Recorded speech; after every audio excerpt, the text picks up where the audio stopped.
लोकसभा चुनाव आते ही नेताओं में रोप प्रत्यारोप का दौर शुरू। धनबाद निरसा आगामी लोकसभा चुनाव 2024 का बिगुल बजने ही वाला है। उसके पूर्व नेताओं में एक दूसरे पर रोप प्रत्यारोप का दौर शुरू हो गया है। निरसा के पूर्व विधायक मार्क्सवादी समन्वय समिति मासस का प्रतिनिधि कर रहे निरसा के पूर्व विधायक अरूप चैटर्जी ने कहा कि लगातार 3 बार से धनबाद संसदीय क्षेत्र का प्रतिनिधित्व कर रहे हैं। सांसद पीएन सिंह अब तक का सबसे निष्क्रिय सांसद बताया है। श्री चैटर्जी ने कहा कि धनबाद संसदीय क्षेत्र का दुर्भाग्य है कि लगातार 3 बार से पीएन सिंह के हाथों में धनबाद का बागडोर है। लगातार 3 बार सांसद रहने के बावजूद भी क्षेत्र में जो विकास होना चाहिए था वह बिल्कुल जीरो है। पीएन सिंह झारखंड के पहले उद्योग मंत्री, पहले शिक्षा मंत्री रहते हुए कुछ भी विकास नहीं किए। वह चाहते तो विकास का जाल बिछा सकते थे, परंतु कभी उनकी इच्छा शक्ति नहीं हुई। इस क्षेत्र में उनके कार्यकाल में राजनीतिक ज्यादा हुई है, विकास नहीं। मोदी को देखकर वोट देना या उचित नहीं है। अगर सांसद चाहते तो धनबाद में एयरपोर्ट आ सकता था, एम्स बनाया जा सकता था, फ्लाईओवर का जाल बिछाया जा सकता था, परंतु ऐसा कुछ भी नहीं हुआ। हमने निरसा में आईआईटी पहल की थी, उसके लिए जमीन भी उपलब्ध करवाए थे। सांसद चाहते तो निरसा में आईआईटी बनाया जा सकता था, परंतु कभी भी उन्हें विकास की चिंता नहीं रही है। जनता देख रही है, आगामी लोकसभा चुनाव में उन्हें करारा जवाब देगी और मेरा मानना है कि पूरे झारखंड में 2024 के लोकसभा चुनाव में भाजपा का सुपड़ा साफ होगा। इस मुद्दे पर सांसद पीएम सिंह ने पलटवार करते हुए कहा कि हमारे कार्यकाल में बहुत विकास हुआ। उदाहरण 9,000 करोड़ रुपए की लागत से सिंदरी का हर्ल कारखाना खोला गया, जो कि जनता आज छोड़ चुकी थी, उसे चालू करवाया और देश के प्रधानमंत्री माननीय मोदी जी के हाथों 1 मार्च को उद्घाटन करवाया।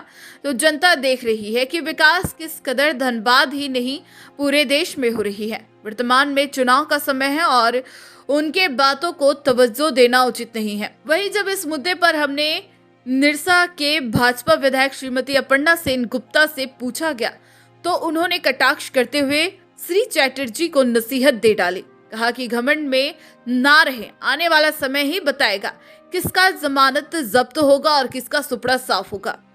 लोकसभा 2024 के चुनाव के बिगुल बजने में महज कुछ दिन शेष बचे हुए हैं और अभी से ही राजनीतिक दलों द्वारा एक दूसरे पर कटाक्ष करने लगे हैं। किसने विकास किया और किसने जनता को छलाया, यह तो आने वाला वक्त ही बताएगा, क्योंकि यह जो पब्लिक है वह सब जानती है, अंदर क्या है बाहर क्या है सब पहचानती है। रही बात लोकसभा की, हम समझते हैं जो एकमात्र पीएन सिंह है, जब से वो सांसद बने, उनकी सरकार रहते हुए भी अगर वो चाहते हैं तो काफी कुछ डेवलपमेंट हो सकती थी। आज धनबाद में डेवलपमेंट बैक सीट में चले गए हैं, बाकी सारा चीज जो है फ्रंट फुट पे।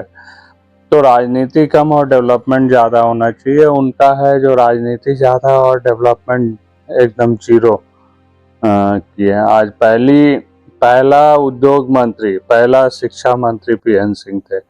अगर चाहते तो वो नींव डाल सकते थे पूरी झारखंड में, उद्योग का भी और शिक्षा का भी। वो नहीं किए। उनको जिस तरीके से लगातार धनबाद के लोग सांसद चुने, वो चाहते तो एयरपोर्ट कर सकते थे, फ्लाईओवर की जाल बिछा सकते थे, वो रोड्स, नेशनल हाईवे से लेकर सब जगह कर सकते थे। तो डेवलपमेंट की काफ़ी चीज़ें उनके पास स्कोप थी।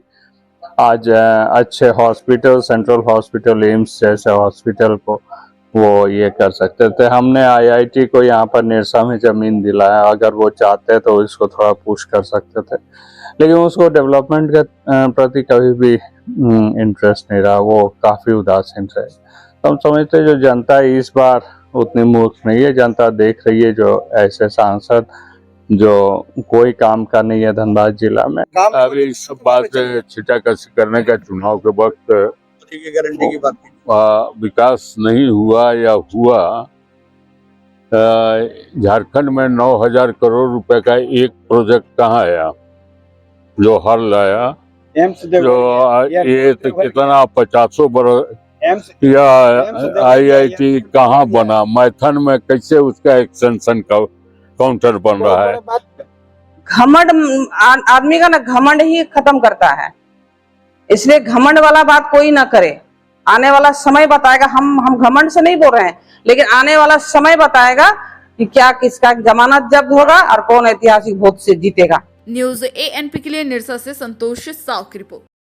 अशरफी कैंसर इंस्टीट्यूट सभी सुविधाओं से परिपूर्ण कैंसर चिकित्सा का एकमात्र विश्वसनीय प्रतिष्ठान अब धनबाद में एक ही छत के नीचे सभी प्रकार का इलाज जैसे अत्याधुनिक रेडियोथेरेपी मशीन, साथ में पेट स्कैन, मेमोग्राफी और अन्य सभी प्रकार के जांच की सुविधाएं उपलब्ध। वही तरीका वही इलाज अब अशरफी कैंसर इंस्टीट्यूट धनबाद में।